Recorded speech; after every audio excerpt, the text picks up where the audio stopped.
Hello everyone, welcome back to the channel. तो आप सभी कैसे हैं, कमेंट सेक्शन में जरूर बताएं। तो बच्चों देखो, आज 12th क्लास के बच्चों का कुछ क्वेरी आया था मेरे पास।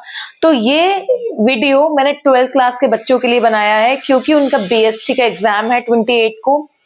तो उसका मैंने सेकंड पार्ट जो बिजनेस स्टडीज में है, फाइनेंशियल मैनेजमेंट, उसके ऊपर मैंने ये वीडियो, कुछ वीडियोस में स्टार्ट करूंगी चैप्टर्स की, जो भी चैप्टर्स हैं इसमें। तो ये बेसिकली उन बच्चों के लिए है जिनका एग्जाम है 28 को। तो वो बच्चे इस वीडियो को देखें तो उन्हें कहीं से कहीं तक कोई प्रॉब्लम नहीं आएगी। मैं topic wise, handles wise, point wise मैं इस चैप्टर को आपको अच्छे से समझाऊंगी। और आगे जितने भी चैप्टर्स इसमें है, मैं उन सबको आपको 28 से पहले, बिफोर 28 में आपको ये पूरा प्लेलिस्ट बना के दूंगी, जिससे जो मेरे 12th वाले बच्चे हैं वो अपना बीएसटी का पेपर बहुत अच्छे से कर पाए और उसको अच्छे से लर्न भी कर पाए। ठीक है बच्चों, तो मैं मेरे बोर्ड पे पूरा नहीं लिख सकती, इसलिए मैंने छोटे छोटे पॉइंट्स उठा के, हेडिंग्स उठा के मैं आपको समझाऊंगी। बाकी मैं आपको यही सजेस्ट करूंगी कि आप अपनी बुक को रीड कीजिए। जो भी बुक आप फॉलो कर रहे हैं, आप उसको एक बारी पढ़िए कि बुक में क्या लिखा हुआ है। तो चलिए स्टार्ट करते हैं। बीएसटी का सेकंड वाला जो पार्ट है, उसका चैप्टर फाइनेंशियल मैनेजमेंट। देखिए बच्चों, बुक का भी नाम है फाइनेंशियल मैनेजमेंट और हमारा फर्स्ट चैप्टर भी फाइनेंशियल मैनेजमेंट है। तो जैसा कि मैंने आपको बताया कि फाइनेंशियल और मैनेजमेंट, मैनेजमेंट मतलब क्या होता है, किसी भी चीज को मैनेज करना। अगर मैं बिजनेस पॉइंट ऑफ व्यू से देखूं तो मैं अपने फंड्स को मैनेज कर रही हूँ, टाइम को मैनेज कर रही हूँ। फंड्स में मैनेज करना यानी कि मैं कहां से अपने फंड्स को मैनेज कर रही हूँ, खुद अपनी कैपिटल लगा रही हूँ या बाहर किसी रिलेटिव से ले रही हूँ या बैंक से लोन ले रही हूँ। आपने मैनेजमेंट चैप्टर में भी पढ़ा होगा कि मैनेजमेंट क्या होता है, चीजों को सिस्टमैटिक वे में अरेंज करना और चीजों को सिस्टमैटिक वे में अवेलेबल कराना। देखिए फॉर एग्जाम्पल, देखिए समझाती हूँ। एक मैनेजर का क्या काम होता है अपने इंस्टीट्यूशन में, उसको अच्छे से मैनेज करना, वर्किंग को प्रॉपर करना, सिस्टमैटिक करना। तो बस यही है। यहाँ पे मैनेजमेंट किससे रिलेटेड है, फाइनेंस से रिलेटेड। फाइनेंस मतलब मनी, कि मैं अगर कोई एक बिजनेस सेटअप करने जा रही हूँ, मैं आपको मेरा ही एग्जांपल देके समझाती हूँ, क्योंकि मुझे ये लगता है कि हम जब अपने ही एग्जांपल को लेके पढ़ते हैं तो हमें बहुत अच्छे से चीजों को समझ में आता है। तो मैं आपको मेरा एग्जांपल दे रही हूँ, आप इसको ऐसे समझिएगा कि आप कर रहे हैं चीजों को। तो देखिए, अब मुझे एक बिजनेस सेटअप करना है। अब उसके लिए मुझे सबसे पहले कैपिटल चाहिएगी, यानी कि फंड चाहिएगा। तो मैं बीइंग अ मैनेजर, मैं क्या सोचूंगी कि मैं कहां से फंड अरेज करूं, कौन सी जगह से करूं, कौन सा क्या सोर्स होगा। अगर बैंक से कर रही हूं तो कौन सी बैंक से मैं फंड अरेज अवेलेबल कराऊं, कितना रेट ऑफ इंटरेस्ट होगा, क्या कंडीशंस होंगी, किसी रिलेटिव से लूं तो मुझे क्या कंडीशंस देखनी पड़ेंगी, या अपनी खुद की इतनी सारी कैपिटल लगाऊं, अपना खुद का सारा इतना सारा फंड लगा दूं, तो वो मेरे लिए बेनिफिट होगा या नहीं होगा। तो मतलब देखो, एक लिंक समझ के चलो। इकोनॉमिक्स में आप क्या पढ़ते थे कि चॉइस है, कि आपको बेस्ट ऑल्टरनेटिव सेलेक्ट करना है। वहां पे क्या था, कंजम्पशन से था, क्योंकि वहां पे हम कंज्यूमर के पॉइंट ऑफ व्यू से पढ़ रहे थे कि कंज्यूमर को, और अगर मैं बता रही हूँ कि कंज्यूमर को कितना सेटिस्फेक्शन कौन से पॉइंट पे मिल रहा है। ठीक है, ये 11th में आपने पढ़ा था, आपको याद हो। अब बिजनेस स्टडीज में इसमें क्या पढ़ोगे आप, कि मुझे किस सोर्स से कितना फाइनेंस कलेक्ट करना है और कौन सा बेस्ट एफिशिएंट होगा, मेरे लिए इफेक्टिव होगा, जो मेरे को बेनिफिट देगा, नुकसान नहीं देगा। तो बस ये सिलेक्शन ही हो गया। तो बस यही है इसमें कि फाइनेंशियल मैनेजमेंट का मतलब यही है कि मैं अपने फाइनेंस को कैसे अच्छे से मैनेज करूं। तो उसको समझने से पहले आपको ये समझना पड़ेगा कि बिजनेस फाइनेंस क्या है। देखो, मैंने आपको बताया कि मैं एक बिजनेस सेटअप करने जा रही हूँ। आपको भी इस चैप्टर को बिल्कुल ऐसे ही पढ़ना है कि आप एक बिजनेस सेटअप करने जा रहे हैं, तो आप क्या क्या करोगे, क्या क्या आपके पॉइंट्स होंगे, क्या क्या इंपॉर्टेंस होंगी, क्या क्या स्टेप्स आप लोगे। ठीक है, तो बिजनेस फाइनेंस बेसिकली क्या है, money required for carrying on business activities. अब कोई भी बिजनेस एक्टिविटीज हो, चाहे वो ट्रेडर हो, चाहे वो कोई भी बिजनेसमैन हो, उसको सबसे पहले मनी चाहिए। किसके लिए, बिजनेस एक्टिविटीज के लिए। अब फाइनेंस इज नीडेड। अब क्या क्या, किस किस चीजों के लिए फाइनेंस जरूरी है, अब आप खुद सोचिए। टू स्टैब्लिश अ बिजनेस, भाई जाहिर सी बात है, मैं एक बिजनेसमैन हूं, मुझे एक बिजनेस खड़ा करना है, अब बिजनेस वूमेन, तो अब मुझे सबसे पहले क्या करना है, एस्टैब्लिश करना है। तो बस to establish a business, second to run a business. मुझे किस किस चीज के लिए फाइनेंस चाहिएगा, अपने बिजनेस को चलाने के लिए, और to expand and diversify the business, अपने बिजनेस को एक्सपैंड करने के लिए भाई मुझे उसके लिए भी तो फाइनेंस चाहिएगा। ऐसा तो है नहीं कि मैंने एक बार फाइनेंस लिया और खत्म, पूरा जिंदगी में एक ही उससे बिजनेस करूंगी, नहीं भाई मुझे day to day time to time अपने कैपिटल को, फाइनेंस को ऐड करना पड़ेगा, टेक्नोलॉजी भी चेंज करनी पड़ेगी, उसी हिसाब से मैं मार्केट की डिमांड्स को मीटअप कर पाऊंगी। टू बाय असेट, अब असेट कोई भी हो, वेदर इट इज करेंट और फिक्स्ड, कौन सी असेट लूं, कितनी लूं, किस तरीके के लूं, ये सारी चीजें मैनेजमेंट में आएंगी। और to carry day to day operations, अब देखिए मैं एक बिजनेसमैन, अगर मेरे नीचे काफी लोग, काफी एम्प्लॉयज वर्क कर रहे हैं तो मुझे उन्हें सैलरी पे करनी पड़ेगी, तो ये किस में आएगा, मेरे डे टू डे ऑपरेशन में आएगा। अगर मेरे नाम पे कोई बिल है तो मुझे बिल का भी रिसीव करना है या पेमेंट करना है, समझ में आया, तो ये सारे डे टू डे ऑपरेशंस में आएंगे।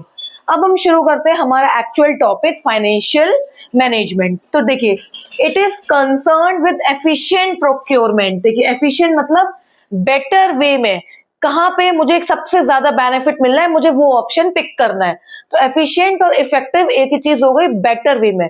प्रोक्योरमेंट मतलब कि मुझे कहां से फंड लेना है, इक्विटी यानी कि मुझे अपना खुद का ओनर का फंड लगाना है, बोरो करना है या लोन लेना है बैंक से, ये मैं डिसाइड करूंगी। तो प्रोक्योरमेंट कैसा होना चाहिए, एफिशिएंट होना चाहिए। और एलोकेशन, एलोकेशन मतलब डिस्ट्रीब्यूट करना, कि मैं अपने फंड को कैसे डिस्ट्रीब्यूट इन द सेंस, जो मैंने यहाँ बताया कि अगर मुझे असेट लेनी है तो कौन सी असेट लूं जो मेरे लिए बेनिफिट होगी। मान के चलिए मैं किसी चीज का बिजनेस स्टार्ट कर रही हूँ, तो मुझे उसके लिए लैंड लेना होगा, किस लोकेशन पे लैंड लूं, कैसा लूं, रेंट पे लूं या अपना खुद का एक ओन लैंड लेके उस पर फैक्ट्री लगाऊं, प्लांट एंड मशीनरी, कौन सी प्लांट एंड मशीनरी लूं, ये फिक्स्ड असेट्स में आ गए। करंट असेट्स में इन्वेंट्रीज वगैरह, स्टॉक्स वगैरह आ जाएंगे।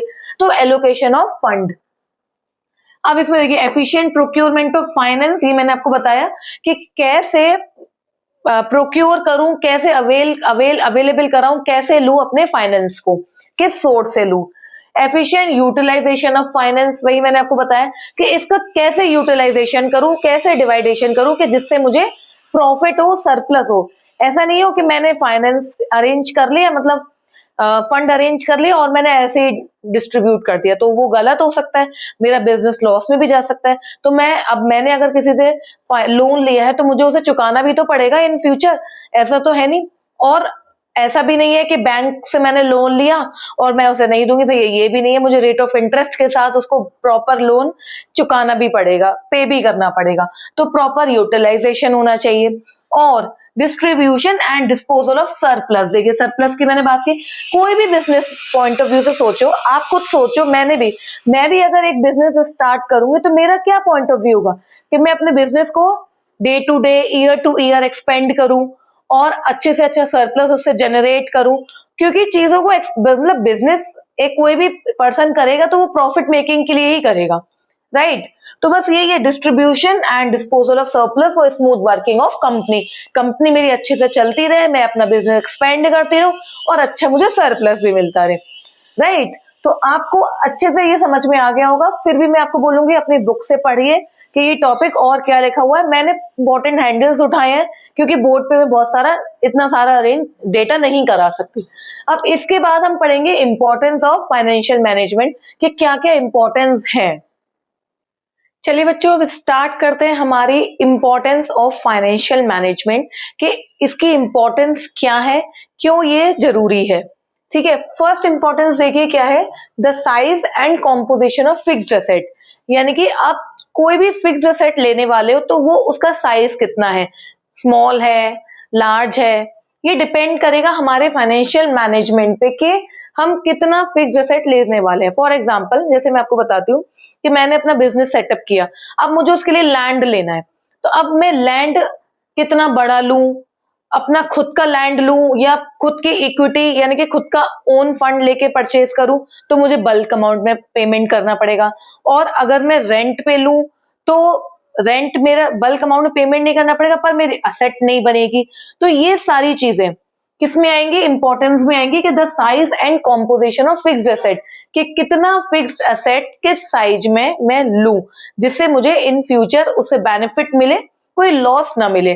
तो ये क्या है, फाइनेंशियल मैनेजमेंट की एक इंपॉर्टेंस है, और ये बहुत ही मोस्ट इम्पोर्टेंट मतलब इम्पोर्टेंट जो है, इम्पोर्टेंस जो है वो बहुत ही जरूरी है, because starting of the business और starting to the point of view of manager, उसको ये सोचना बहुत जरूरी है कि मैं फिक्स्ड असेट कितना लूं, किस साइज का लूं। ठीक है। सेकंड क्या है, अब जैसे ही अब फिक्स्ड असेट की बात करें, अब हम बात करेंगे करंट असेट की। भाई असेट्स तो दोनों है, चाहे वो फिक्स हो चाहे वो करंट असेट्स हो। तो द क्वांटम मतलब क्वांटिटी, तो quantum of current assets and to breakup into cash. Current assets में कितना लूं, करंट असेट्स में क्या आता है, इन्वेंट्री के, मैं कितनी इन्वेंट्री लेके चल रही हूँ। और क्या है, ब्रेकअप इनटू कैश, यानी कि ऐसी इन्वेंट्री डेटर्स हो गए कि वो कितने टाइम में मुझे मेरा रिटर्न लौट आएगी। मान के चलिए मैंने किसी बिजनेस में 100 रुपए लगाए, तो मुझे कितने टाइम में वो पैसे लौट के आएंगे, वही प्रॉफिट मिलेगा कि नहीं मिलेगा मुझे। तो बस वही है the quantum of current assets and it's breakup into cash. Third, the amount of long term और शॉर्ट टर्म फंड। अब कितना अमाउंट शॉर्ट टर्म फंड के लिए रेज करूं और कितना लॉन्ग टर्म फंड के लिए रेज करूं। शॉर्ट टर्म फंड्स वो हैं जो शॉर्ट टाइम के लिए यूज किए जाएंगे, लॉन्ग टर्म वो है जो लॉन्ग टाइम के लिए यूज किए जाएंगे। तो कितना फंड किस टर्म में कितने ड्यूरेशन के लिए लगाऊं, ये एक बहुत ही इंपॉर्टेंट है एक मैनेजर के लिए, एक फाइनेंशियल मैनेजमेंट के लिए। ठीक है। Next, breakup of long term financing into debt और इक्विटी। अब देखिए इक्विटी क्या होगा, मेरा खुद का ओनर अमाउंट हो गया, और डेट हो गया अगर मैंने किसी से लोन लिया है तो वो मुझे चुकाना पड़ेगा, तो वो मेरे लिए कर्जा हो गया, वो लोन हो गया, तो वो हो गया मेरा डेट। तो अब इसमें यही है कि breakup into long term financing, कि जो मैं लॉन्ग टर्म फाइनेंस लूंगी वो मैं खुद का फंड रेज करूं, खुद के कैपिटल लगाऊं या लोन लूं, तो मैं उसका कितना इंटरेस्ट चुकाऊंगी, वो मेरे लिए कर्जा हो गया, तो वो मेरा डेट है।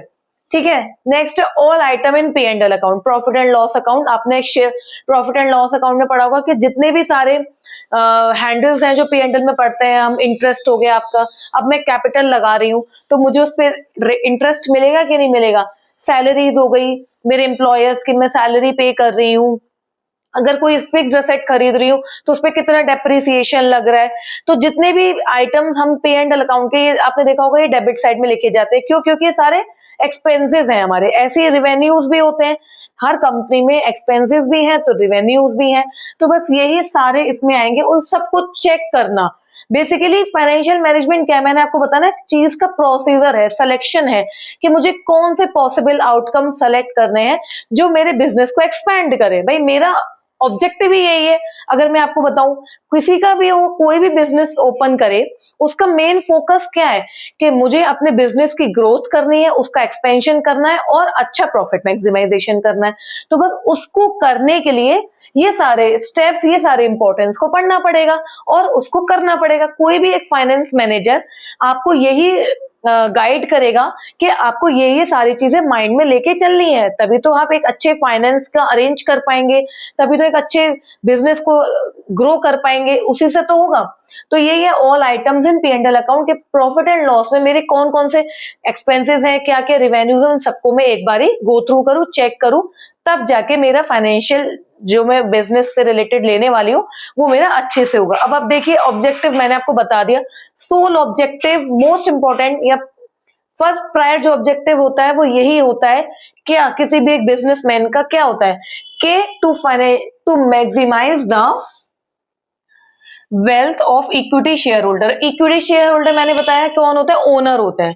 इक्विटी मतलब ही यही है ओनर, यानी कि ये कौन होते हैं, ओनर होते हैं ऑफ द कंपनी के, जिनका शेयर्स होता है अपने उसमें। ऐसे एक प्रेफरेंस शेयर्स होल्डर होता है और इक्विटी शेयर्स होल्डर, अपने शेयर्स में पड़े होंगे अकाउंट्स में। तो इक्विटी शेयर होल्डर कौन होते हैं, जो ओनर होते हैं एक्चुअली कंपनी के।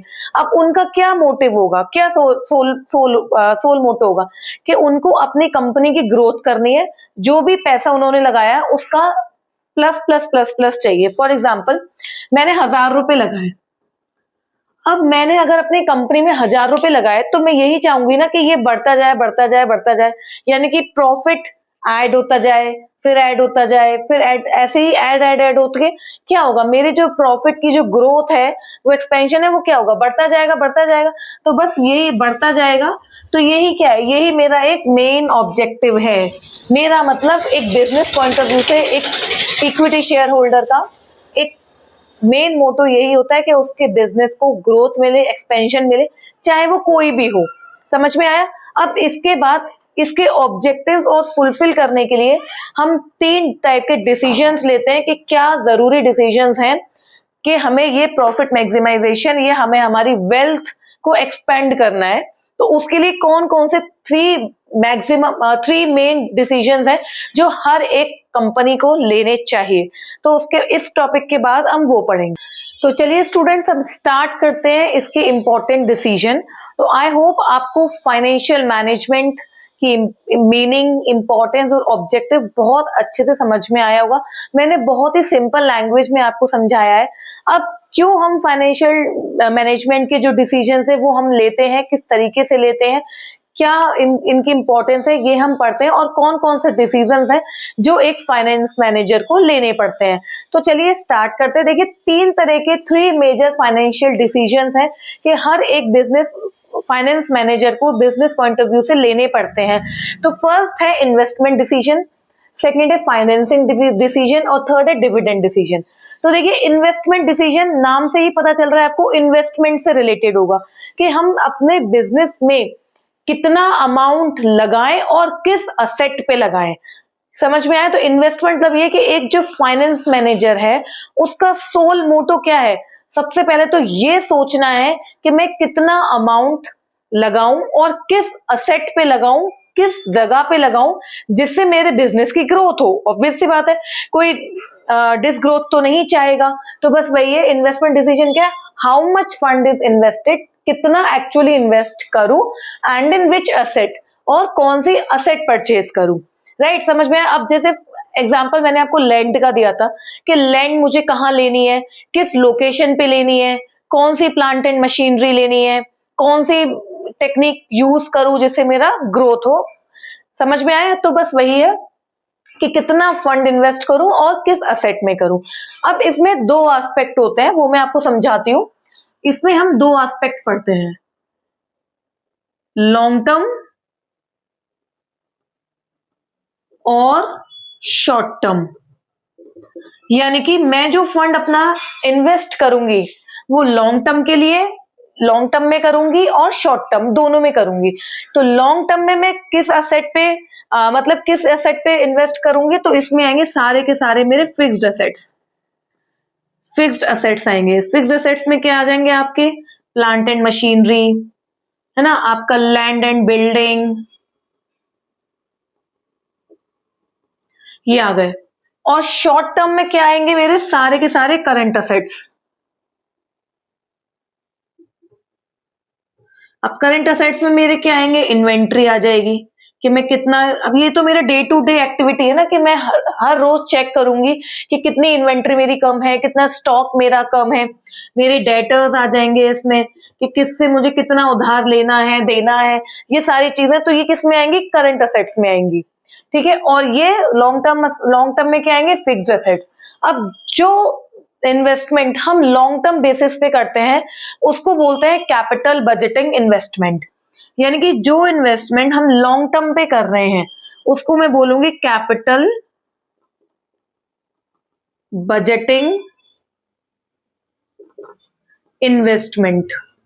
इसको कैपिटल बजटिंग क्यों बोलूंगी, आप खुद सोचिए कि मेरी फिक्स्ड असेट है, फिक्स्ड असेट्स यानी कि plant and machinery, land and building, इसमें मेरी कैपिटल भी तो रेज होती है, तो इसीलिए क्या है, ये कैपिटल बजटिंग इन्वेस्टमेंट है। और मेरी शॉर्ट टर्म में सारी की सारी करंट असेट्स है, ये मेरी डे टू डे एक्टिविटी है, रोजमर्रा की वर्किंग है, तो बस मैं इसको क्या बोल दूंगी?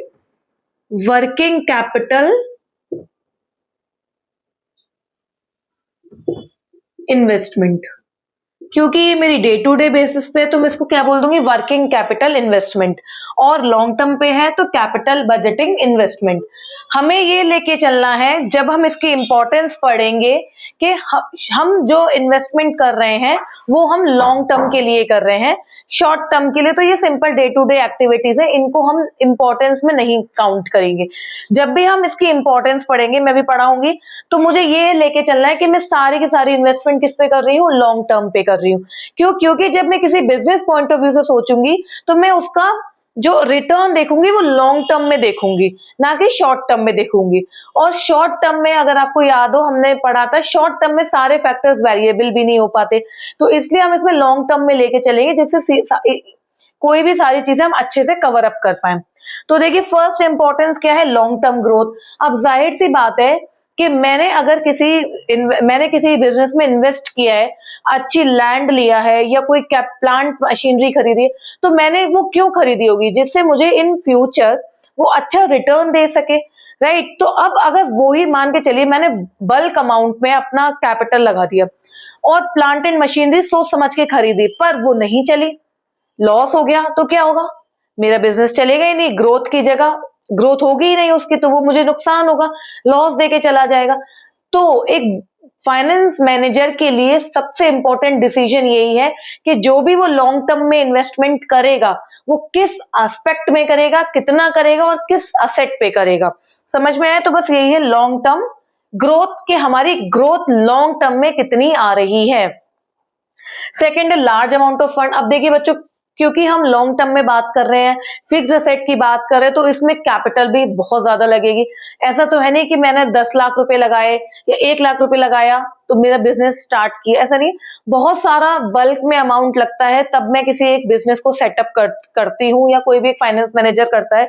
तो लार्ज अमाउंट ऑफ फंड, इसमें फंड बहुत ज्यादा अमाउंट में इन्वॉल्व होता है। अब आप सोचिए, अब मान के चलिए मेरे पास 1 करोड़ रुपए है, मैं उसको बिजनेस में ना लगा के कहीं बैंक में डिपॉजिट कर दूं या कहीं एफडी करा लूं, तो मुझे उस पर इंटरेस्ट मिलेगा और मुझे उस पर कुछ मेहनत भी नहीं करनी पड़ेगी। पर अगर मैं यही बिजनेस की बात करूं तो मुझे मेहनत भी करनी पड़ेगी और मुझे मिलेगा क्या, ओनली एप्रिसिएशन। तो इसलिए लार्ज अमाउंट भी इंक्लूडेड है इसमें, फंड में। अब क्योंकि इतना सारा अमाउंट मैंने अपने बिजनेस को सेटअप करने में लगाया है, तो रिस्क भी तो होगी, तो रिस्क इन्वॉल्व है। और वैसे भी ये बोला जाता है कि हम कोई भी बिजनेस करने निकल रहे हैं या हम कोई भी बिजनेस पॉइंट ऑफ व्यू कर रहे हैं, तो जहां पे हम ज्यादा प्रॉफिट का सोच रहे हैं वहां पे रिस्क तो हो गई। विदाउट रिस्क के हम प्रॉफिट नहीं अर्न कर सकते, रिस्क तो लेनी पड़ती है। तो बस यही है कि large amount of fund involve है और रिस्क भी है। बच्चों रिस्क भी एक अपने पीछे कहीं ना कहीं प्रॉफिट को लेके चलती है, तो ये है। फोर्थ है इरिवर्सिबल डिसीजन। अब इरिवर्सिबल क्यों, क्योंकि मैं इसे पलट तो नहीं सकती। ऐसा तो नहीं कि आज मैंने 1 करोड़ रुपए इन्वेस्ट कर दिया, यार अब ये बिजनेस मेरा अच्छा नहीं लग रहा या मेरा मन नहीं कर रहा, मैं 1 करोड़ रुपए ऐसा तो मैं नहीं कर सकती ना, बिल्कुल भी नहीं कर सकती, पॉसिबल ही नहीं है। जैसे आपको ध्यान हो, जब हम छोटे थे तो हमने साइंस में रिएक्शंस पढ़ते थे, वो केमिकल वाले, रिवर्सिबल रिएक्शन और इरिवर्सिबल रिएक्शन। तो बस वही है कि जिसको हम रिवर्स कर सकते हैं वो रिवर्सिबल। अब यहाँ पे हम इसको रिवर्सिबल इसको चेंज नहीं कर सकते। मैंने अगर वो पैसा को इन्वेस्ट कर दिया तो कर दिया, उसका रिटर्न आने में या मैं सोचूं कि उतना वापस आ जाए तो नहीं आ सकता। तो इसीलिए ये इरिवर्सिबल एक्शन है। इसको इजी लर्न करने का एक निमोनिक है, मैं बता देती हूँ, रील के नाम से। मतलब आजकल काफी रील का जमाना है, रील वगैरह लोग बनाते हैं, तो बेसिकली मैंने रील बनाया है। रील वही है, रिस्क इन्वॉल्व्ड, इरिवर्सिबल एक्शन या डिसीजन, लॉन्ग टर्म इन्वेस्टमेंट या ग्रोथ और लार्ज अमाउंट। तो ये एक बहुत जैसे इजी हो जाता है बच्चों को लर्न करना। और मैं आपको एक पॉइंट और बताऊं, जब भी आप बीएसटी का पेपर अटेम्प्ट करें और इस टाइप का कोई क्वेश्चन आए, तो आप एक अच्छा सा पिक्चर बनाएंगे, उसमें ये सारे हैंडल्स लिखेंगे, देन फिर एक एक करके सारे हैंडल्स को एक्सप्लेन करेंगे। तो उससे जो एग्जामिनर होगा उसको एक माइंड मैप काइंड ऑफ मिल जाएगा, एक मैप मिल जाएगा कि बच्चे ने ये हैंडल्स दिए हैं और ये वो उसने 1 बाय 1 एक्सप्लेन किए। तो आपको अच्छे मार्क्स मिलेंगे और एक आपका प्रेजेंटेशन अच्छा रहेगा कॉपी के अंदर, राइट। तो ये एक निमोनिक है आपको इजीली लर्न करने के लिए। रील हम याद आजकल बहुत चल रहा है, तो इसलिए मैंने रील बना दिया है। Risk involve, irreversible decision, long term growth और large amount of fund involved. ठीक है, तो आई होप आपको ये आज का जितना भी मैंने क्लास समझाया है बहुत अच्छे से आपको समझ में आया होगा। मैं आपको यही सजेस्ट करूंगी, बार बार बोल रही हूँ कि आपको अपनी बुक से भी रीडिंग लगानी है, बिकॉज आपको लिख के आना है। मैं ये नहीं कह रही कि आप लर्न कीजिए उसको, word to word bookish language को लर्न कर लीजिए, बिल्कुल नहीं कह रही, बट एटलीस्ट जितना मैंने आपको समझाया है आप उसको एक बार अपनी बुक से गो थ्रू कीजिए, बुक्स में क्या लिखा है, तब जाके आप उसको अपनी लैंग्वेज में लिखेंगे तो आपको और अच्छे से क्लियर होगा कि एक्चुअली टॉपिक में है क्या। वैसे टॉपिक बहुत इजी है, हमारे खुद के परसेप्शन से रिलेटेड है कि हम अगर बिजनेस को स्टार्ट करेंगे तो हमारी क्या सोच होगी, तो बस वही है। तो अगर आपको वीडियो नेक्स्ट वीडियो में हम और आगे अच्छे से टॉपिक्स को मैं एक्सप्लेन करूंगी कि फाइनेंशियल डिसीजन क्या है या डिविडेंड डिसीजन क्या है, धीरे धीरे टॉपिक को कवर करते हुए चलेंगे। तो अगर आज की वीडियो अच्छी लगी हो तो प्लीज अपने फ्रेंड्स तक, दोस्तों तक शेयर कर दीजिएगा, चैनल को सब्सक्राइब कर दीजिए और वीडियो को लाइक कर दीजिए। तब तक के लिए खुश रहिए, मुस्कुराते रहिए, अच्छे से पढ़िए। Till then bye bye, take care, thank you.